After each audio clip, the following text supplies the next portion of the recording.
Today, I have the pleasure of having inspiration to getting into the real estate industry. My mom, Coco Harris. Welcome. Thank you for having me. This is fun. Yeah, I'm glad that we're able to finally get this done. I know it's been a couple weeks back and forth to trying to get everyone's schedule to line up. Yeah, this is a new table for us to sit at. Usually it's the dinner table. Yeah, usually it's the dinner table. So I think what's kind of unique about both of our real estate beginnings is we both had a mom got us into the industry. What was it like growing up with your mom, my grandmother, in the real estate industry for the past 40 years? Yeah, it's pretty surreal that we're now 3 generations in real estate. For me, I don't remember a time where Nanny did anything other than be a real estate broker. And I think she got her license when I was around 5 or 6. It was around the time right before Aunt Tori was born. But what's different about when she was working in real estate when I was young, as opposed to you or even your future children someday, is that it was a time when most moms were stay-at-home moms. And I had a mom who was a full-time working mom. And it was different. And there were times when I resented it because she was really busy. And I wanted the mom that was baking brownies, that was waiting for us at home, that was not always late to carpool pickup. So it was different. But now, upon reflection, when I look back on that, it was such an incredible experience to grow up in a dual income home where Nanny and Poppy were able to provide even more for us in the ways of lots of extras for vacations and special trips that her income helped provide, in addition to, paying for college education, et cetera. So I feel grateful that I grew up in an experience with parents that were modeling both parents working. And you kind of talk about how, it was, back then it wasn't, as, natural to have, two parents working all the time. So was Nanny one of the only women in kind of real estate at the time during like that, in that industry? Like, did you feel like it was, like, what was that kind of like experience like? Actually, what's interesting is it was the job outside of maybe being a teacher where it felt like a very female-dominated industry. And even today, there are times when Nanny's like, well, is Alex going to be able to be successful in real estate as a man?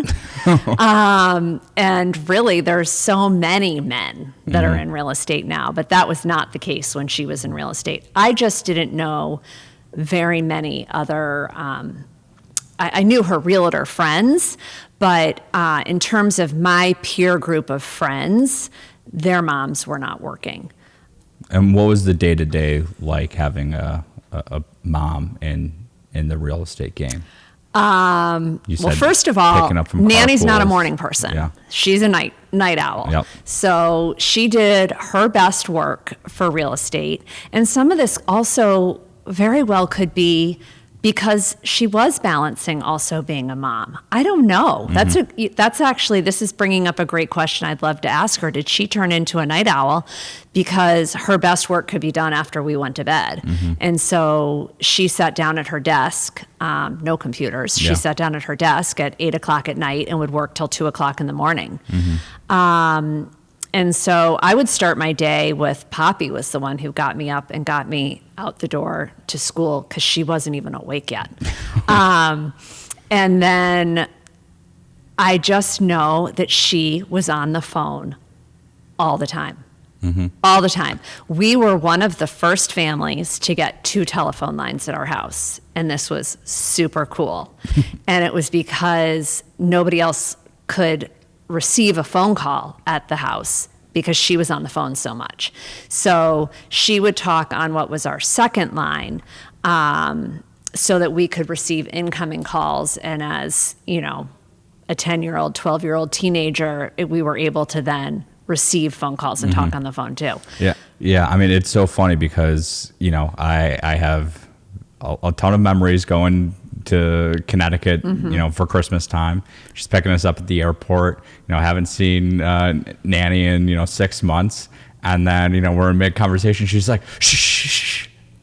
I have a client calling me right now. Right. So it was just like very, we were always like ingrained in real estate before like real estate even happened. And it's like those types of like memories, I feel like prepared me enough to jump into this industry and into this field, because seeing Nanny and then seeing you, handle clients and really understand the fact that people go into this industry and this field thinking that, it's, they can do it part-time or they have all the time in the world. Flexible scheduling is always what people talk about. Right. Or it's not flexible scheduling, even if you're sitting down at a family dinner or if you're picking up your grandkids at the airport, like your client sometimes always has to come first. It's true.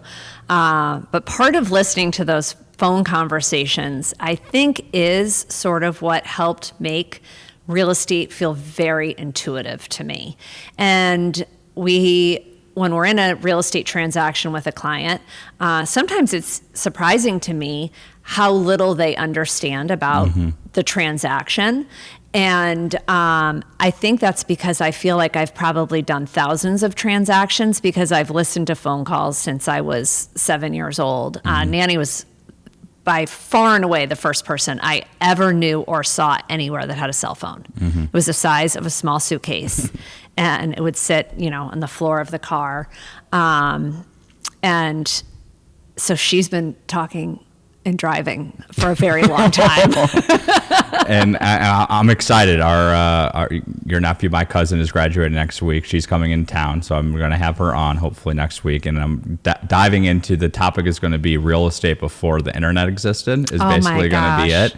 So, do you have any sort of like funny stories where, she was saying how she didn't know what we were going to talk about? I was like, Nanny, like you did real estate before there was, a cell phone, like. And she's like, oh my God, like I would drop off contracts at 12 o'clock at night at a realtor's house. So like, do you have any funny stories where, she has to like leave the house at 10 o'clock or, or dropping off contracts, or she's bringing you along on showings? The thing that I don't have a singular memory, but I know that what I'm about to say has to be 100% true. Because how much Nanny loves her bathrobe. Yep. And so she is somebody that when she comes home at the end of the day at 6 o'clock at night or whatever, she puts on her bathrobe and her slippers. And for sure, she was going to get contract signatures in her bathrobe, driving a car, potentially at her client's house in her zip-up bathrobe. She has a very specific bathrobe style. For sure, she would be at other agents' houses dropping off contracts. So I think that is probably singularly what would be one of the funniest things is just knowing that she did a lot of business driving around in the dark in her bathrobe. And I can totally picture her just getting into her slippers and just dropping it off.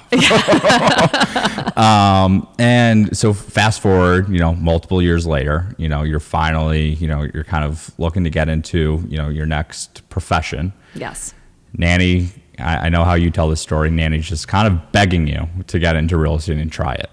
What was some of her advice or some of like those conversations like speaking to your mom? Because I know our conversations. Right. Well, I knew that this was not something that you could do part-time. I knew that it was so much more than a full-time job. And so for me, it was sort of my third act. I had had a career in the hotel industry. I had then worked with your dad when he owned his own business in his showroom for 12 years. I had worked part-time. And we were sort of in a place with our family where your dad was getting ready to make a shift. It seemed like the right time for me to go back to work full-time. I loved parenting you and your brother on a daily basis and being really available. And so as Nanny was saying to me, go into real estate. You should sell real estate. it just felt like way more hours than what I wanted to commit to at the time. And so I did have to go through my own process of trying to secure a job, sort of in the corporate world. And I got very far down an interview path, actually with Northwestern University, to work in their alumni office. And I really thought long and hard about what that was going to look like, because for the previous 12 years when I worked for Coley and Harris, I had some flexibility. And so I was about to go to a Monday through Friday, 9 to 6 p.m. job with no flexibility, 2 weeks a year off. And I couldn't figure out how I was going to factor in, like, if somebody was sick and taking somebody to a doctor's appointment, or scheduling dental appointments, or if you have, the spring sing or what have you, what that would look like. And so in the back of my head, Nanny's saying, go into real estate, go into real estate. And so I said to her, I am starting to really think about this, but number one, what we really need is income that a salaried job would afford me. And number two, what we also really need is health insurance, which, going in real estate, neither of those things are going to happen. And Nanny said to me, no matter what you do, it's going to be a leap of faith. But if I were you, I would bet on yourself. And if failure's not an option, then you're going to figure out the income piece, and you're going to earn money, and potentially earn more money than if you were working in the corporate world, where they're going to put a cap on what your earning potential is. And then you're just going to figure out how you pay for your health insurance. And I was like, okay. And I jumped in, and it was a slow build.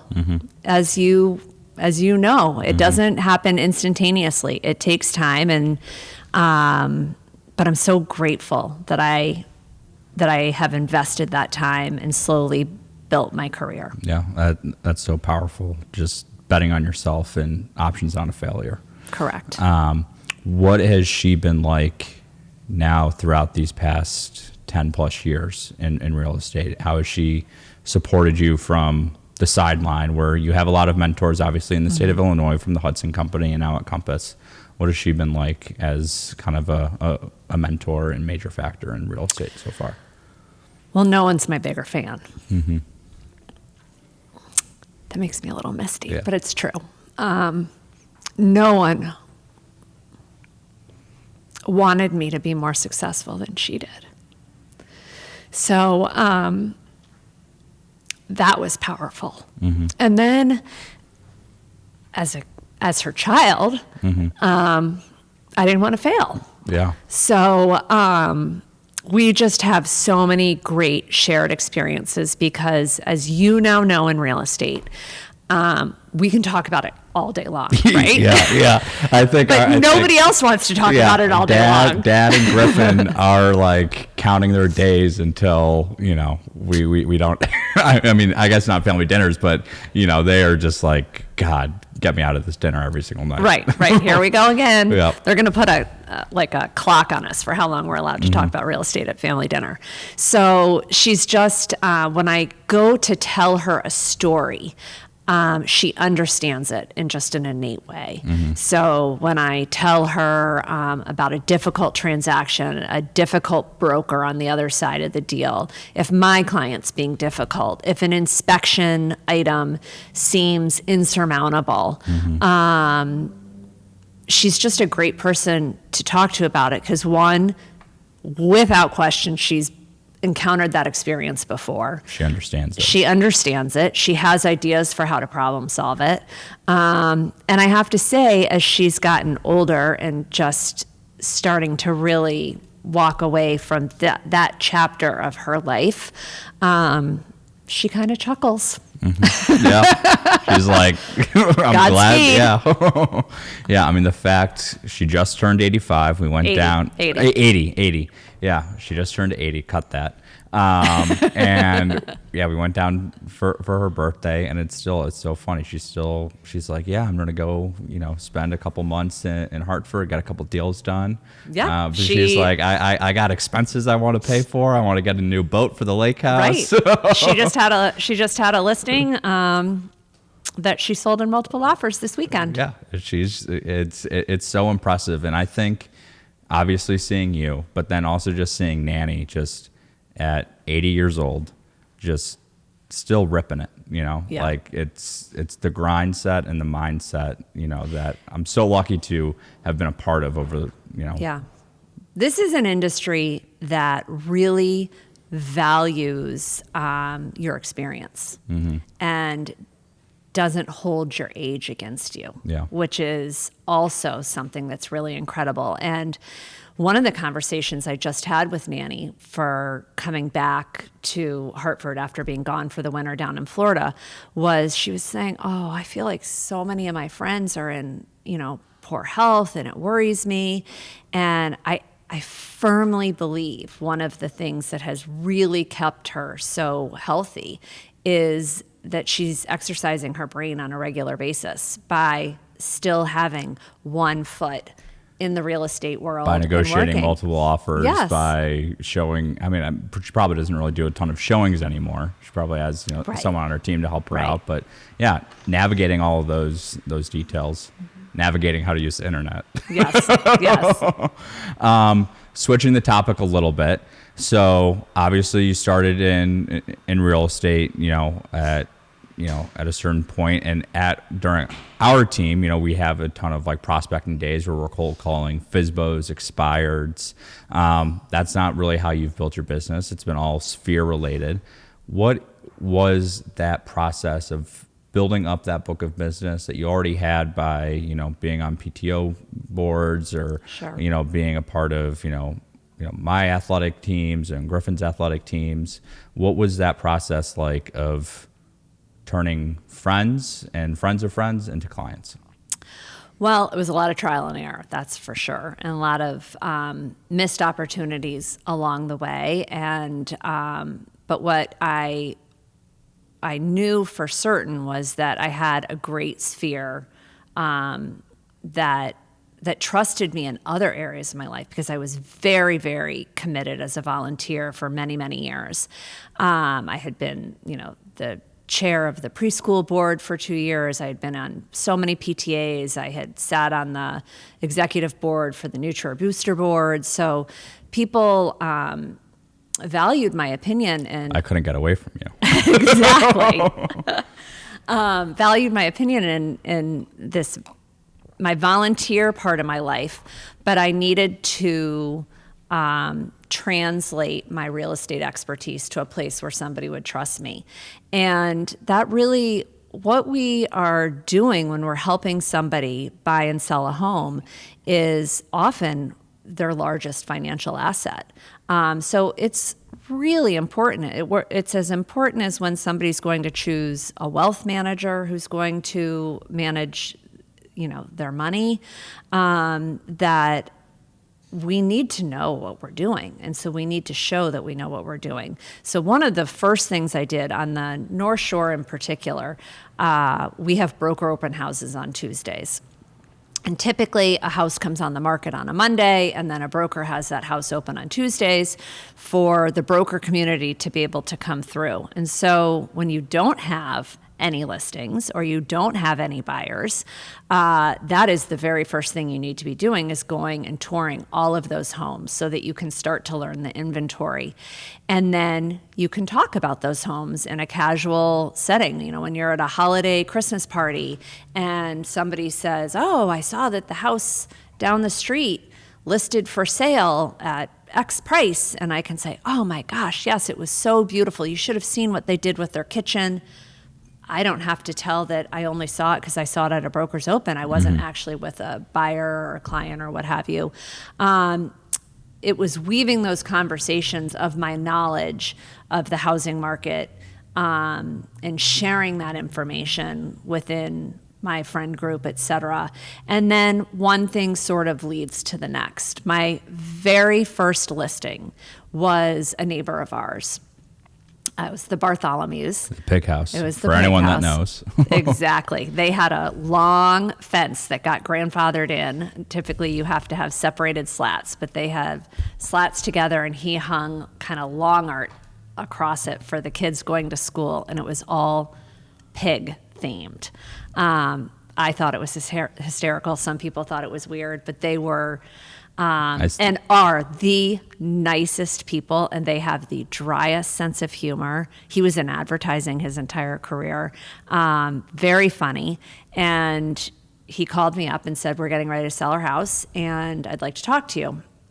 And so I worked for Steve and Joanne Hudson at the Hudson Company. And so I asked Mr. Hudson if he would come with me to my listing appointment, because it would be my very first listing. And I needed the Bartholomew's to know that while he knew for sure that it was my first listing, that he was getting ready to decide whether he wanted to entrust me with this large financial asset, their home, to sell it, that I had the backing of my managing broker who owned the firm I worked for, et cetera. And I found out later that he was also interviewing a husband-wife team that lives in East Wilmette that absolutely crush it. I mean, they just own our East Wilmette market. And that probably would have been, in terms of a business decision, the smartest decision. But he chose me, and he said, I'm choosing you because, I think you're going to do a really great job, pretty much because you don't have anything else going on. And he was right. Yeah. It was my full-time job, 8 hours a day to get his marketing right and to write up my copy and to show his home and negotiate it. And this was at a time when the market was so different. People were pretty critical of homes that were older. His had not been renovated in 30 years. It didn't have air conditioning. So it was a great opportunity for me, and to have my name on Lake Avenue in East Wilmette as everybody's walking to school, to have my neighbors see that was sort of the beginning, without question, a tipping point for people to trust me. Like, well, if he trusts her. Mm-hmm. And now moving forward, do you think it's solely like word of mouth that you're continuing to grow your business? Or Well, it's interesting because I hadn't given a whole lot of thought about where my business came from until a couple of years ago. I started working with a real estate coach. And one of the exercises he had us do was really write down everywhere that we spent money in terms of our marketing. If it's on postcards or if we're doing digital advertising, like, who are we marketing to? And then we had to do sort of like a wheel of who are our clients that we worked with this year and how did they come to us? Did it come because they were a neighbor, because they were a personal friend, because I cold called them, because I was sending postcards out? Like, how did they come to me? And 100% of my business came from my personal network, whether it might not be a buyer that I knew personally, but it was a warm introduction from one of my good friends, or it was a neighbor who knew my name through the neighborhood, or whatever it might be. And that was really eye-opening, like, oh, I need to stop just spending money in places that is not highly focused on the people that are going to help bring me business. Mm-hmm. And so now I've got a postcard list that is for my sphere. That's a couple hundred postcards that get sent out monthly that has nothing to do with my real estate. My topic in my postcard might be how to declutter your home, or where to make donations, or how to plant a garden, or something that is related to housing but doesn't I'm not advertising my sales or my listings. Mm-hmm.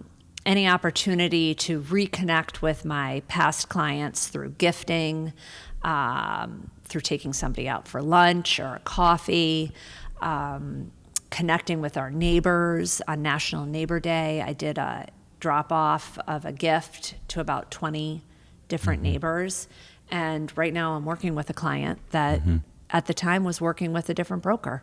And now they're working with me. So those type of things do work. You just need to know, where does your business come from, and then target your marketing specifically to where, to the right spot where your market. Yeah. And going from the Hudson Company, going to Compass, you decided to start your own team with April, with your co-team lead. What was that transition like? Were you excited, or what was it kind of? I kind of fell into a team. I love the process of helping people buy and sell homes. That is how I want to spend my time. I don't really want to be managing team members. I'm not looking to grow a team, my team any bigger. But when we came over to Compass, it happened to be at a perfect time where April was really looking for a partner, and she had sat down with me and we had talked about a partnership.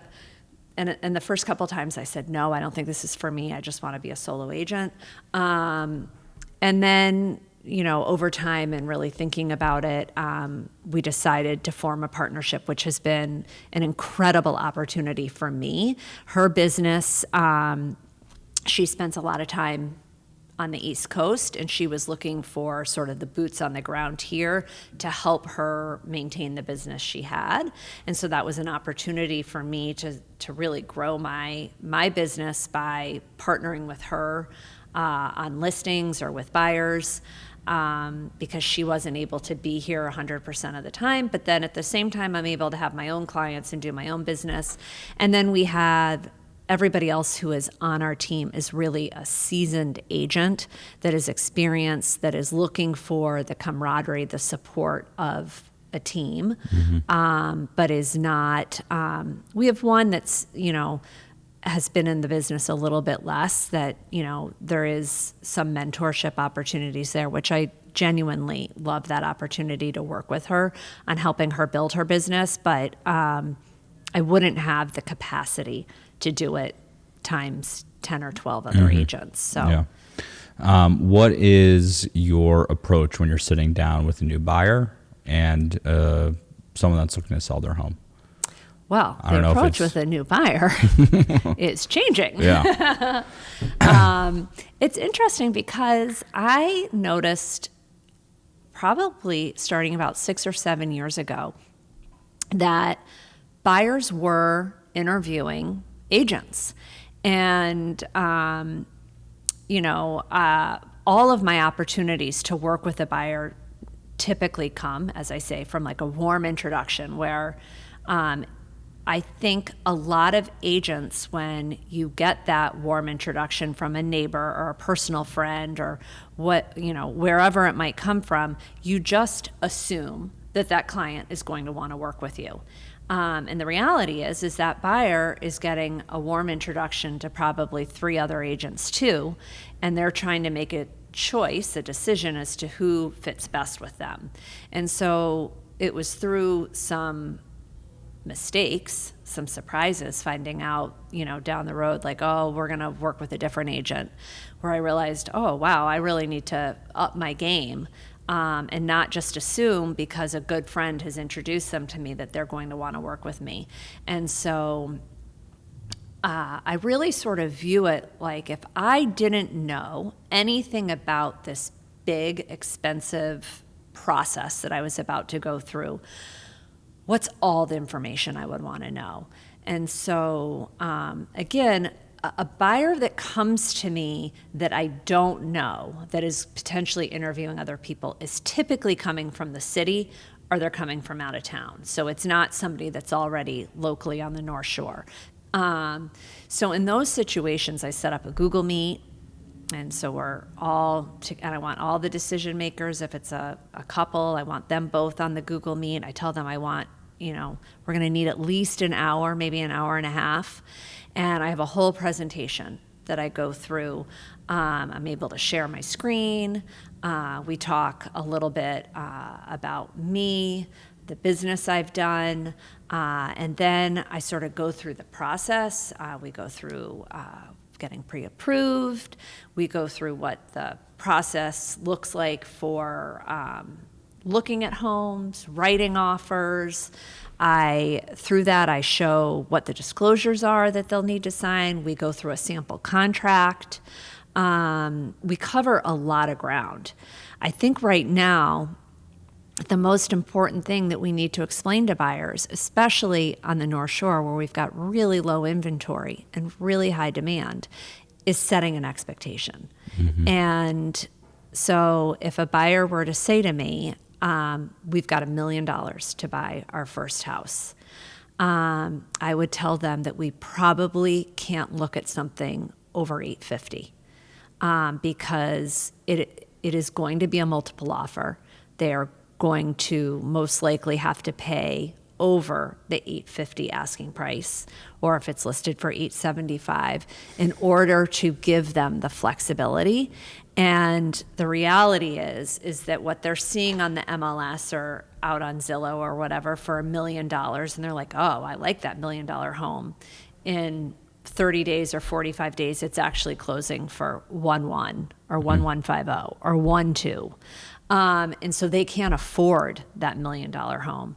And it's really hard to explain that, but it's so important for the process to be more successful, to set that expectation. So from the buyer perspective, that's sort of how I manage it. Yeah, and I don't know if you're able to share this story. I mean, I get a little bit of the insight behind the scenes, but a lot of buyers' agents have been getting a lot of flack, just with the recent news, the settlements, saying, do we need a buyer's agent, or is the seller going to pay the buyer's agent? Buyer's agents are super, necessary in the transaction because they're going to figure out ways to get the deal done on the buy side. There's two sides to every transaction. What are some creative ways recently that you've been able to assist buyers in multiple offer situations? Like you've said, there's no inventory out there. Right. How are you positioning buyers, whether it's talking to the listing agent, whether it's talking to them? Those relationships are so important. And this also goes back to on the North Shore, going out and going to those broker open houses, because it's also an opportunity to meet the brokers and to form relationships. And I have such incredible friendships with so many awesome agents across so many brokerage firms that there's so many good agents.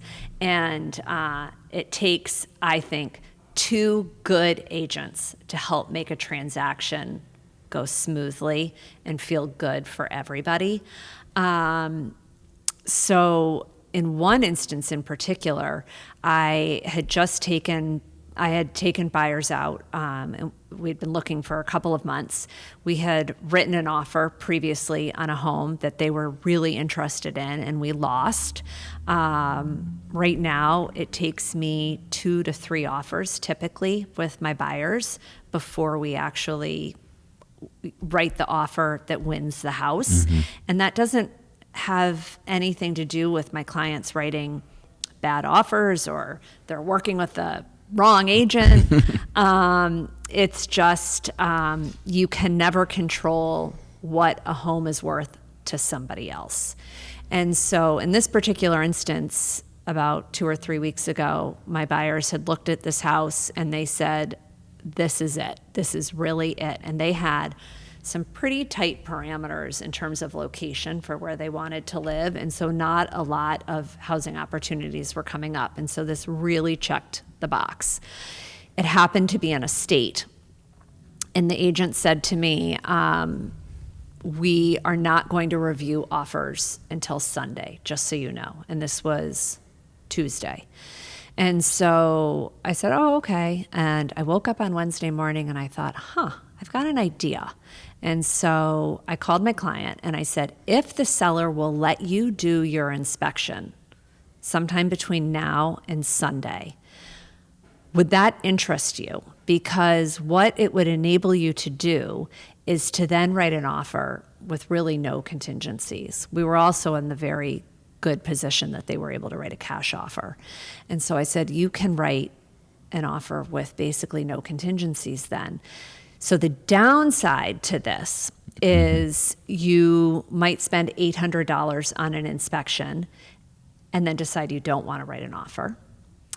But what we're seeing a lot of right now is people are writing offers where they're saying, as is, we're going to buy it as is. We're going to do an inspection, but we promise we're not going to ask for anything. It'll be as is.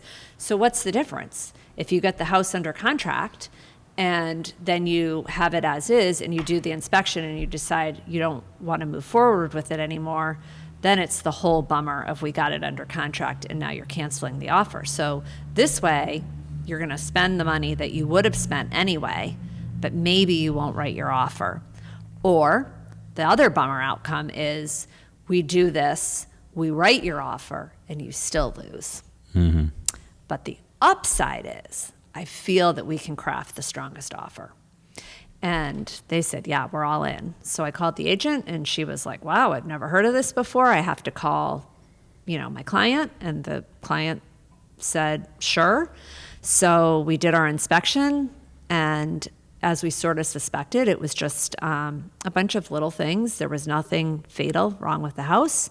We were able to craft a really strong offer that I later found out was not the highest offer.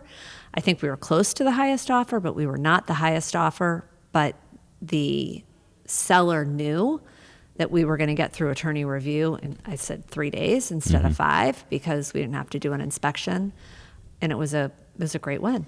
And for the first time, probably you had the teeniest bit of leverage on the buy side, because you're like, we're not going to, fiddle you guys around with, inspection issues or, we need like these windows changed, like they're from like the 70s or, any garage issues, it's. Yeah, my clients wrote their offer. And that's the other thing right now that's really, really hard, both with buyers and sellers, is a buyer just right now, sometimes they're just trying to get the house under contract. And so they're so desperate to get the house under contract, they throw a number out there, and then they spend the 5 days of attorney review to decide whether the number they wrote on the contract. You got 5 nights to sleep on it. Right. And then they have their inspection, and then things come up, and they're trying to decide, is the house still worth it? And we are seeing a lot of deals that are falling apart.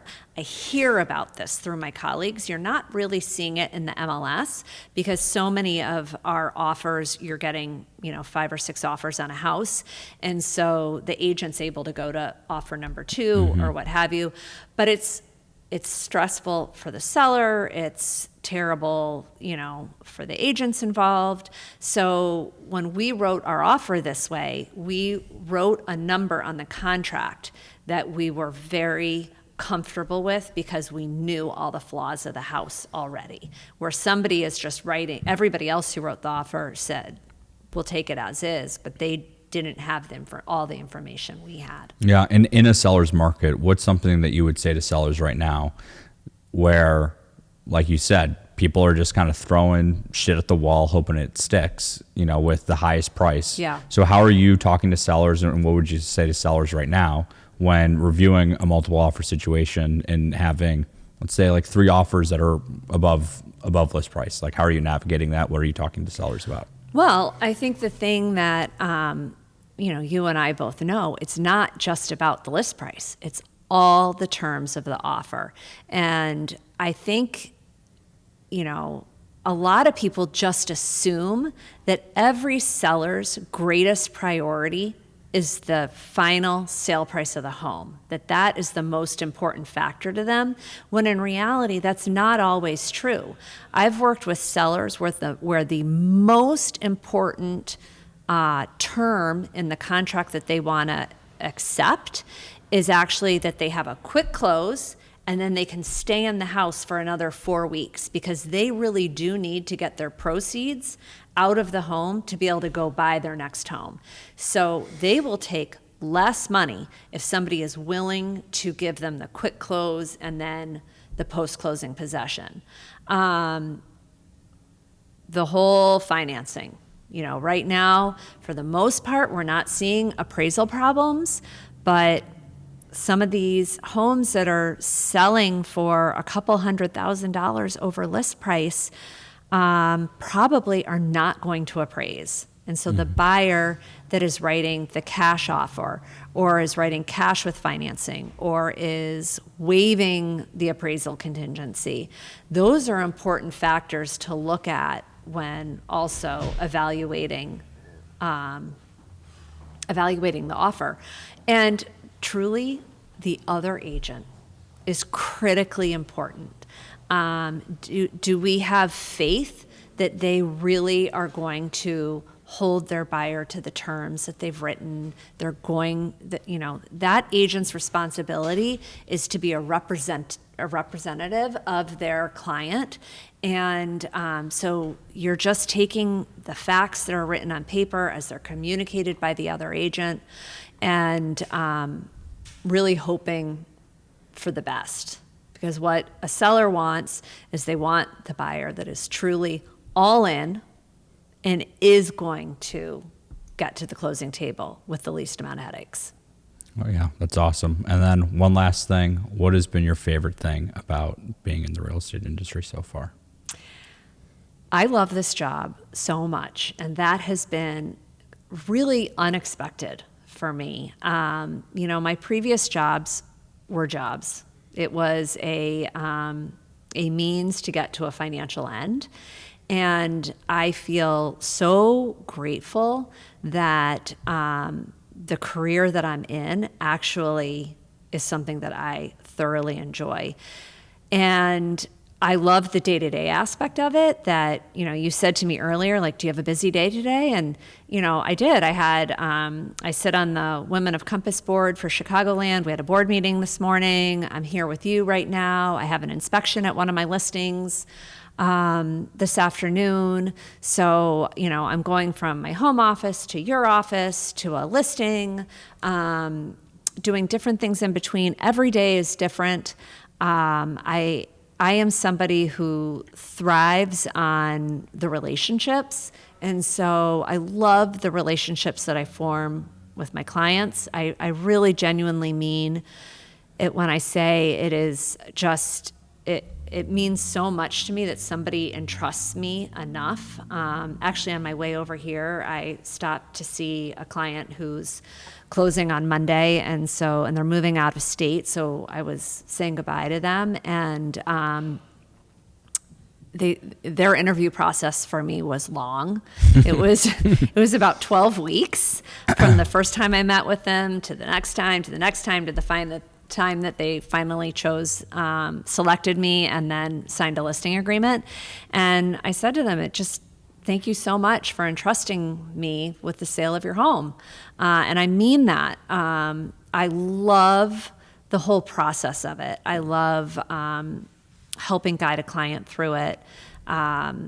When a seller is anxious, they know that they're sitting on a valuable asset and they need to capitalize on it. Mm-hmm. And I have the tools to help them do it. Any agent that says I can make this seamless and stress-free is lying, because it is a stressful process.